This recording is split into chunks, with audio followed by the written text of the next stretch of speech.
गैर मुल्की Coca Cola. अब ये एक मशहूर अलामती ब्रांड है। अमली तौर पर हर वो शख्स जो ये देख रहा है उसके सुर्ख और सफ़ेद लोगों से बहुत अच्छी तरह वाकिफ है। फोर्ब्स ने उसे दुनिया का छठा सबसे कीमती ब्रांड करार दिया है और सबसे कीमती गैर टेक्नोलॉजी ब्रांड भी, जिसकी तखमीनी मालियत 64 अरब डॉलर है। और अगरचे ये अब तक मौजूद सबसे कामयाब ब्रांड्स में से एक है, कंपनी की ज्यादातर फरोख्त उससे भी नहीं आती। कई दहाइयों से यही सूरत हाल है। उन्होंने ये वक्त आहिस्ता आहिस्ता तकरीबन हर बड़े मशरूब बाजार में दाखिल होने में गुजारा, यहाँ तक कि अब उन्हें दुनिया की सबसे बड़ी मशरूबात कंपनी समझा जाता है। वो तकरीबन 200 अलग अलग ब्रांड्स और 200 से ज्यादा ममालिक और इलाकों में फरोख्त करते हैं, और उनमें से 20 ब्रांड्स की सालाना फरोख्त 1 अरब डॉलर से ज्यादा है। यानी दुनिया में आप जहां भी हों, मुमकिन है आपके इर्द गिर्द कोका कोला की बनी हुई मसनूआत मौजूद हों, शायद आपको एहसास भी ना हो। तो इस वीडियो में मैं बात करूंगा कि ये कंपनी इतनी बड़ी कैसे बनी, जबकि बरसों के दौरान उनकी सबसे अहम मसनूआत के जुमरों को भी उजागर करूंगा। आगाज यकीनन सॉफ्ट ड्रिंक्स से। 1886 में फार्मासिस्ट जॉन पेम्बरटन ने कोका कोला इजाद किया। उनकी एटलांटा में एक लैब थी जहां वो मुख्तलिफ ओवर दी काउंटर अद्वियात बनाते थे, और उनमें से एक असल कोका कोला थी। वो उसे एक करीबी फार्मेसी ले गए, जहां उन्होंने इसे 5 सेंट में फाउंटेन ड्रिंक के तौर पर बेचना शुरू किया, और उसे कुछ मकबूलियत मिली। दरअसल उनके अकाउंटेंट ने ही कोका कोला नाम तजवीज़ किया, क्योंकि नुस्खे में कोका पत्ती और कोला नट्स के अर्क शामिल थे, और उसे लगा कि 2 सी इकट्ठे मार्केटिंग के लिए अच्छे होंगे। उन्होंने अखबार में इश्तिहारात दिए जिनमें तिब्बी फवायद और उसकी ताजगी दोनों का जिक्र था, शायद हर किसी को मुतवज्जे करने के लिए, चाहे बीमार हो या ना हो। लेकिन ये ज्यादा मुअस्सिर न था। पहले साल में वो रोजाना तकरीबन 9 गिलास बेच रहे थे, जो इश्तिहारी अखराजात भी पूरे नहीं करते थे। मुझे डॉक्टर पेम्बरटन के लिए अफसोस होता है, क्योंकि अगरचे उन्होंने हर जमाने की एक मशहूर तरीन चीज ईजाद की, वो खुद कभी उसे न देख सके, और ये उनके लिए ज्यादातर एक अफसोसनाक कोशिश साबित हुई। तकरीबन 5 साल जद्दोजहद के बाद उन्होंने कारोबार तकरीबन $2300 में बेच दिया, और 3 साल बाद इंतकाल कर गए। खरीदार ताहम ऐसा कैंडलर था जो उसे किसी बड़ी चीज में बदलने का असल जिम्मेदार था। उसने इश्तिहारात, साइन बोर्ड्स, मुफ्त नमूने, घूमने वाले सेल्समैन और बड़े बजट पर जोर की। जब उसने कंपनी संभाली तो $11,000 का बजट अगले 20 साल में बढ़कर $10 लाख हो गया। उसने दूसरों से मुआहिदा किया कि वो मुल्क भर में उसे बोतलों में भरकर फरोख्त करें। नुस्खा बदला ताकि शरबत में मौजूद थोड़ी मिकदार कोकीन खत्म की जा सके। और जब वो 1916 में एटलांटा का मेयर बनने के लिए कंपनी से अलग हुआ, तब तक कोका कोला कौमी सतह पर मारूफ और मकबूल मसनूआत बन चुकी थी। मुझे दिलचस्प लगता है कि कोका कोला को एक ताजगी बख्श गर्मियों का मशरूब समझा जाता था, जो इस बात से जाहिर था कि सर्दियों में उसकी फरोख्त बहुत कम हो जाती थी। तो 1920 की दहाई में उन्होंने उसे बदलने के लिए बड़ी मुहिम शुरू की, जिसमें क्रिसमस इश्तिहारात और नारा प्याज का कोई मौसम नहीं शामिल था। फिर 1930 की दहाई में उन्होंने एक मुसव्वर हेडन सेंडब्लोम को सांता क्लास की कुक के साथ तस्वीर बनाने के लिए मुकर्रर किया, और ऐसी इश्तिहारी मुहिम कई दहाइयों तक जारी रही। वो इतने जारहाना अंदाज में ये इश्तिहारात करते रहे कि सांता क्लास की मौजूदा तस्वीर की बहुत सी खुसूसियात उन्हीं से जुड़ी समझी जाती हैं। उनकी कामयाबी का बड़ा सबब हमेशा मुअस्सिर इश्तिहारात रहे हैं। 1970 की दहाई के आगाज में उनकी "I'd like to buy the world a Coke" मुहिम आई। पहले रेडियो पर, फिर एक मकबूल कमर्शियल बनी। उन्होंने एक मशहूर सुपर बाउल इश्तिहार भी बनाया, जिसमें NFL खिलाड़ी मेंजो ग्रीन थे, और टीम ने उसी दिन मैच भी जीता। इसीलिए वो हमेशा कोका कोला नाम की हिफाजत करते रहे, उसे मजबूत रखने के लिए। इस वक्त तक ये सिर्फ रिवायती कोका कोला प्रोडक्ट पर इस्तेमाल होता था। लेकिन 1980 की दहाई में सब बदल गया, जब नई क़यादत ने कुछ खतरात मोल लिए और ये नाम दूसरी मसनूआत पर भी लगाया। पहले 1982 में डाइट कोक आई, जिसे बाद में दहाई की कामयाब तरीन कंज्यूमर प्रोडक्ट लॉन्चेस में शुमार किया गया। फिर 3 साल बाद न्यू कोक आई।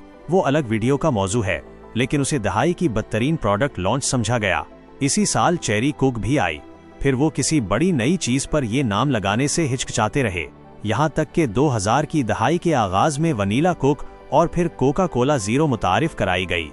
अच्छा, कोका कोला काफी हुई, अब कुछ और सॉफ्ट ड्रिंक्स की तरफ बढ़ते हैं। फांटा एक अहम ब्रांड रहा। दूसरी जंग अजीम के दौरान तिजारती पाबंदी की वजह से जर्मनी तक कोका कोला शरबत पहुंचाना मुश्किल हो गया, तो कोका कोला जर्मनी के सरबराह मैक्स कैथ ने उन अज्जा से नई मसनूआत बनाई जो वहां दस्तयाब थे। उसे जर्मन आवाम को फरोख्त किया गया। तकरीबन एक दिहाई बाद इटली में मुतारिफ हुई, फिर 1960 में अमेरिका आई और मुल्क में उनकी दूसरी बड़ी पेशकश बन गई। 1960 की दिहाई दरअसल पहली बार थी जब कोका कोला अपनी प्रोडक्ट लाइन बढ़ाने की संजीदा कोशिश कर रही थी। अगले साल स्प्राइट मुतारिफ हुई। ये भी मुताल्लिका थी क्योंकि असल में मगरबी जर्मनी में फांटा के लीमू वर्जन के तौर पर बनाई गई थी, लेकिन आखिरकार अमेरिका में स्प्राइट नाम से जारी हुई।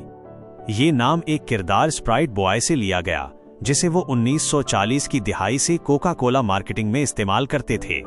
2 साल बाद 1963 में टैब मुतारिफ हुई बतौर डाइट ऑप्शन। डाइट सोडा मकबूल हो रहे थे, लेकिन वो कोका कोला नाम सिर्फ असल प्रोडक्ट के लिए महफूज रखना चाहते थे, इसलिए डाइट कुक के बजाय टैब लाए।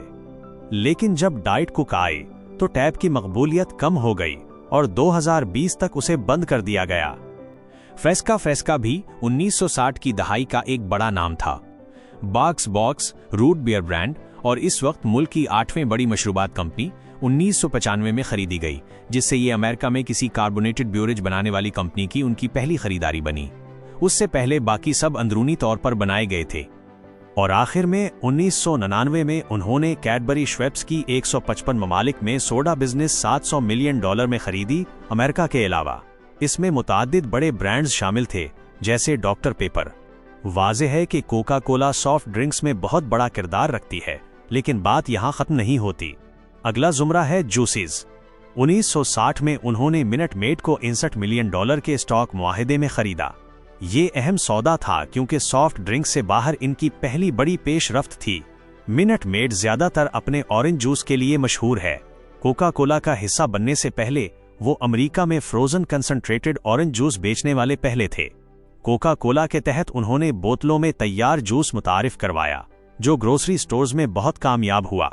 आज ह्यूस्टन एस्ट्रोज मिनट मेड पार्क में खेलते हैं। 1960 वही साल है जब उन्होंने अमेरिका में फांटा मुतारिफ कराया, जिससे हमें ये यकीन होता है कि इस खरीदारी के पीछे एक मकसद दीगर फलों के जायके वाले मशरूबात के खिलाफ मुकाबले को खत्म करना था, और उस मुआहदे में हाई सी ब्रांड भी शामिल था। तो 60 साल से ज्यादा अरसे से ये सब कोका कोला का हिस्सा रहा है। 1990 की दहाई में जूसेस सनत की तेजी से बढ़ती हुई कैटेगरी समझी जाती थी, तो 1994 में उन्होंने फ्रूटोपिया मुतारिफ करवाई। उन्होंने $30 मिलियन मार्केटिंग पर लगाए और उसी साल मजीद $150 मिलियन पैदावार बढ़ाने के लिए ऐलान किए। शायद आपको इसके अजीब इश्तिहारात याद हों। बाद में ये 90 की दहाई के ब्रांड्स में शुमार होने लगी क्योंकि ज्यादा आगे न जा सकी। इब्तिदाई मकबूलियत के बाद फरोख्त गिरने लगी और 2003 तक ज्यादातर बंद हो गई, गालिबन इसलिए कि वसाइल मजबूत मिनट मेड पर लगाना बेहतर था। 2001 में उन्होंने ओडवाला को $181 मिलियन में खरीदा, जो जूस और स्मूथीज के लिए मारूफ थी, लेकिन 2020 में उसकी पैदावार बंद करने का ऐलान किया। फिर अगले साल एक सरमायाकारी फर्म को फरोख्त कर दिया। इसी 2001 में उन्होंने सिंपली ऑरेंज लॉन्च किया। बाद में सिंपली लिमोनेड और दीगर सिंपली मसनूआत आईं। अगला जुमरा है पानी। उनकी पहली बड़ी शमूलियत दोबारा 1960 की दहाई में हुई जब उन्होंने बेलमोंट स्प्रिंग्स नामी कंपनी खरीदी, जिसे तकरीबन 20 साल बाद फरोख्त कर दिया। फिर उनकी अगली बड़ी शमूलियत वो थी जिससे आप वाकिफ होंगे, दसानी। ये 1999 में आई और अगरचे सालों में तनकीद हुई और बरतानिया में तौसी की कोशिश नाकाम रही, फिर भी ये बड़ी फरोख्त करने वाला ब्रांड बन गई। 2007 में कोका कोला ने एनर्जी ब्रांड्स को $4.1 अरब में खरीदा, जिसमें विटामिन वाटर और स्मार्ट वाटर शामिल थे। 2017 में उन्होंने टोपू चीकू को $220 मिलियन में खरीदा। इससे पहले ये ज्यादातर टेक्सास में फरोख्त होती थी, मगर कोका कोला ने फौरन पूरे अमेरिका में फैला दिया। फिर आखिर में पानियों को खत्म करने के लिए 2020 में उन्होंने एक दिहाई से ज्यादा अरसे बाद अपना पहला असल नया ब्रांड मुतारिफ करवाया, चमकता पानी, जिसका नाम आहा रखा गया। अगला बड़ा जुमरा है काफी और चाय। यहाँ भी बहुत कुछ हो रहा है। उनकी पहली बड़ी शमूलियत 1960 की दिहाई में थी जब उन्होंने ह्यूस्टन की काफी कंपनी डिंकन खरीदी। 1975 में जापान में कोका कोला ने जॉर्जिया काफी मुतारिफ करवाई, जिसका नाम उनके हेडक्वार्टर वाली रियासत पर रखा गया। ये एशिया में बहुत मकबूल हुई। 2017 में कोका कोला ने दावीज किया कि ये दुनिया की सबसे ज्यादा कमाई करने वाली रेडी टू ड्रिंक कॉफी बन चुकी है। 1992 में कोका कोला ने नेस्ले के साथ मुश्तरका मंसूबा शुरू किया ताकि नेस्टी और नेस कैफे के नाम से मसनूआत बनाई जाएं। 2001 में उसे मजीद तरक्की दी गई, मगर 2018 में खत्म हो गया।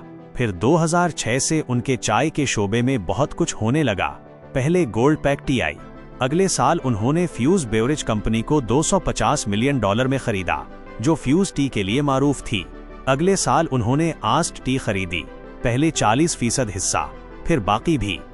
2022 में ऐलान किया कि आस्ट टी को खत्म करके गोल्ड पैक टी पर तवज्जो दी जाएगी, क्योंकि वो अरब डॉलर वाले ब्रांड्स में शामिल हो चुकी थी। इस हिस्से की आखिरी और सबसे बड़ी चीज उनकी सबसे बड़ी खरीदारी थी, कोस्टा कॉफी। उन्होंने $5 अरब से ज्यादा अदा किए, जो बर्तानिया की नुमायां कॉफी कंपनी थी। उनके 4000 रिटेल आउटलेट्स थे और ये गर्म मशरूबात की आलमी मार्केट में दाखिल होने की बड़ी कोशिश थी। अगला जुमरा है स्पोर्ट्स ड्रिंक्स।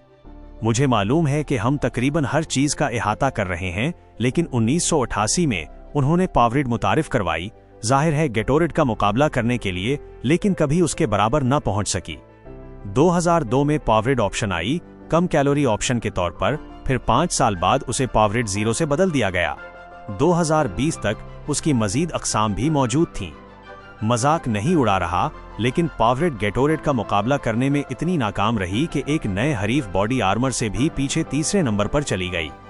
इस पर कोका कोला का जवाब था कि बॉडी आर्मर को $5.6 अरब में खरीद लिया, जो उनकी नई सबसे बड़ी ब्रांड खरीदारी बनी।